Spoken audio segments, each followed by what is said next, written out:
And that's when you can do your job.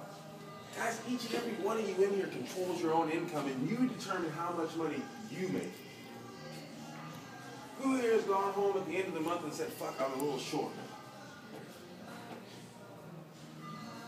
Who's responsible for that?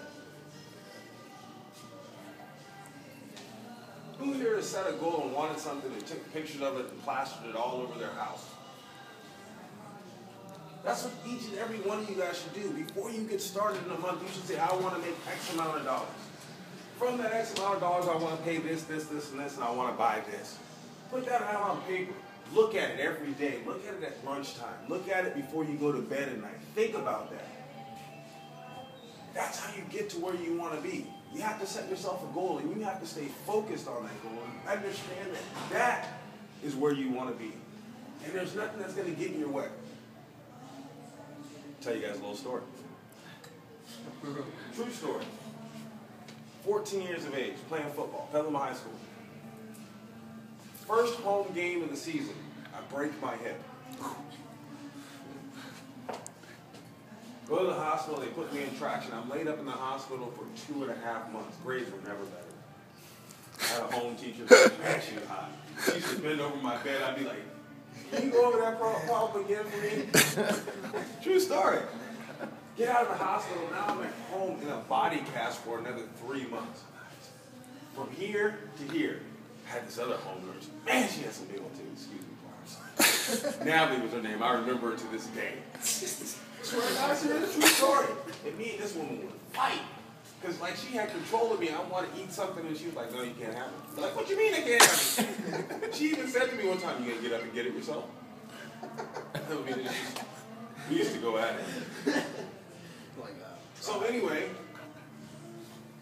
I had one of the best orthopedic surgeons in Northern California at that time. His son played on my football team, so he was at the field all the time. This guy tells me, you'll never run again. You'll never play contact sports again. And you're probably going to have a hip replacement in about 15 years or so. I wanted to play football again.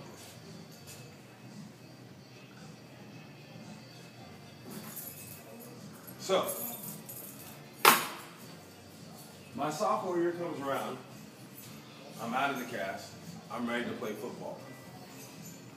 Go to tryout, and the coach says, you can't play. I said, why? He says, you don't have a doctor's release / I said, so I go to my doctor, Dr. Kuzno, let me get a doctor's release. He won't release me. I said, why? He says, he says, you can't. So I had my mom call him, and he wasn't doing it. He wasn't releasing me. Good morning, sir. Can I call you back in a few? Thank you.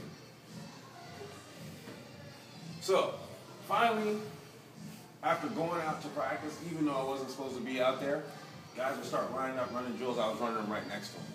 Coach would pull me, and I'd go back and run the drills. Finally, Dr. Kuzma was out there one day, and he was like, man, you look pretty good. Went to his office. We did a little range of motion test and all that shit. He finally signed off for me to play on the team. So, I'm trying out for the junior varsity team, and I make the varsity team as a sophomore. After coming back from a surgery like that, everything that I went through. That's Mike Lowry. It's on some gangster shit. That's a gangster. So, doctor says to me, man, Glenn, I can't believe the strides and improvements you made. I said, I want to play. This is what I want to do. Did I have pain and did it hurt? Yeah. But it's what I wanted to do. So, I'm going to fast forward to my senior year in high school. My parents go camp and take my little brother with them. Memorial Day weekend. Parents are out of town. Friday night, I got a big old party at the house. Hot tub, all that. Serious. Saturday rolls around and I wake up, it's like 12 o'clock in the afternoon, and my buddy looks at me, Manny, we gonna do this again tonight? Yeah, we're gonna do this again tonight. I got probably, if you guys ever see my parents' driveway, it'll hold about 60 cars in the driveway. I got cars flowing out the driveway, parked in the field, up the street. I'm in the hot tub, and at the time, my parents' hot tub, you could look all the way down the hallway, through the family room, through the kitchen, and you would see the entryway. And I'm sitting in the hot tub, got these two girls with me, and there's people all over. And And I look up and I see my brother standing in the hallway. And I don't connect it for like a minute. And he's walking out the hall, he goes, "Ooh, you are busted." So my parents walked in next. They got rained out. I get up, walk out the hot tub, out the front door, and down the street. I didn't even acknowledge my parents. Now, mind you, my parents probably live about 15 miles out of town. I walked all the way to town to my boy's house. So I called my dad 3 days later. I said, "Pop, can I come home?" He said, "Yeah, come home. You need." So he tells me, "You need some discipline. You need to go in the Air Force." I said, "Yeah, okay, whatever, Pop." Now, I'm a senior in high school. I got thoughts that I'm going to go to the JC, play football, hang out, do all that. So I said, okay, well, you know what, let me maybe try and do something different. So I go up to, at the time, the only recruiting office in the area was up at Brickyard Square in Santa Rosa, across the street from the mall. And they had everything, the Marines, the Navy, the Air Force. What's the rent-a-cop guys? Oh, the Coast Guard and the Army. So I walk into the Brickyard Square, and it's this big box building, and I look at the Air Force office, says closed, out to lunch. The Army dudes stand out, leaning up on the wall. "Come on over here, we got the same thing." Now that I've been in, they don't. So I go over there and I said, "Yeah, my dad says I should probably come join the service." He says, "Really?" He says, "Come on in. I mean, this guy's got me hyped, man. I'm ready to grab a gun and go right now." So we set this appointment. We're going to go to MEPS, which is the Military and Processing Station. It was in Oakland at the time. I think they closed one in Oakland. So he picks me up at like 5 o'clock in the morning, and we run down there, and they do a full physical there. I mean, a full physical. Bend over, touch your toes, spread your booty cheeks. So I'm in there, right, and I've gone through all these little stations that they have, and you have to do this, that, and the other thing, and they get to the thing, and they're like, "Whoa, you can't go into service." I'm like, "What you mean I can't go into service? Dude, I deadlifted all that weight, man. You didn't see me? I had a crowd over there and all that. What you mean?" Says, "You got flat feet."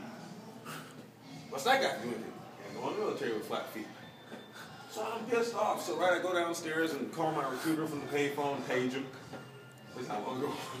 So he comes and picks me up and he goes, "Well, what happened?" I said, "I got flat feet." He goes, "Flat feet?" He says, "Seem to walk fine." I said, "Flat feet, man. I played football, man. I'm Glenn Ross." Mike Lowry. Before Mike Lowry. I was just Glenn Ross. I hadn't been born yet. So we go back to his office. He goes, "Dude, I had this guy one time that had the same situation. He got in. He went and got some letters from some people, and he got some waivers." He said, "I got a little trick. We're going to go back next week." He says, "You go round up all the letters you can." I said, "Okay." So I went to all my little basketball coaches that I had, all my football coaches, and get these letters. And a couple of them, "You have flat feet?" And, you know, they wrote on it. Didn't affect them, all this other stuff. So we get in the car next week, and we're going to the MEP station. And some of you guys may be too young to remember this, but Coca-Cola used to come in a big liter bottle that was glass. Before a 2-liter bottle. And he hands me 2 liters. "What are these for?" He says, "You're going to roll your feet on those while we're heading to the MEPS. We're going to make you arches." I'm like, "What?" And he says, "I'm serious." So we're smashing in the little Chevy Cavalier, you know, the little government car from Petaluma to Oakland, and I'm rolling my feet across these Coke bottles, right? Get into the MEP station, go up in there, you know, and I got all these letters, and that shit didn't work. The rolling your feet across here made marches. So I got all these letters and all this. So we go to this one doctor. This is the same doctor that stuck his finger in my booty hole, and he's looking at it. He made me do some exercise, hop on one foot and all this other shit. And he's like, "Okay, fine, you're in." Boom. So now I'm in the Army. I'm telling you guys the story, not to make you laugh, but to tell you that if you are determined enough to do something, if you want to do something and you want to make something happen, there's nothing that's going to stand in your way. Absolutely nothing. What stops us from accomplishing what we want to accomplish is when you have a shadow of a doubt. That's what stops you from accomplishing something, when you have a shadow of a doubt. If you don't doubt it and you know for a fact that you can get it and you want it, it will happen. Don't ever tell me I didn't make enough money and you wanted to make money, because at some point in time, that money wasn't important enough to you. Don't ever say I wanted to sell this person a car. I wanted to do something to put this person in a car, and it didn't happen because at some point in time, it did not become important enough to you. You allowed yourself, or you gave yourself an excuse to get off. That's the bottom line, guys. It's the bottom line. Just like when you see a woman in the club, if you want to smack the baddest bitch in the club, you can. If you don't, it's because something somewhere along the way talked you out of it. Something. want something bad enough, it will happen for you. And the only place that it stops is right here. It doesn't matter who's standing in front of you. Guys, you guys all have the ability. I look at the talent that's underneath the roof of this building, and I get blown away sometimes. This building has been graced with some phenomenal salespeople here. I mean, graced. I've seen all kinds of magical shit happen on this floor. But that's because the person that was making that magic happen was determined. Period. That's it. Guys, think about that. I want you to think about that all day today. Think about that when you're talking to somebody out there.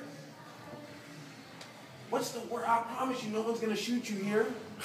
And I promise you, if you get in the beef out on the lot with somebody, I'm going to be there quick. How about we own our place, huh? How about we own this place? How about we own who comes in here? And this becomes our house. This becomes where we make our magic happen. Could you imagine if you made $100 grand next year, Freddie, this year? You could. I was the same age as you and did it. It can be done. I don't have any, well, I do. I have more education than you, but that's okay. The education I had nothing to do with what I did here. Own your house. Own your destiny. Fuck, I'm ready to go swim. Let's go to work, guys.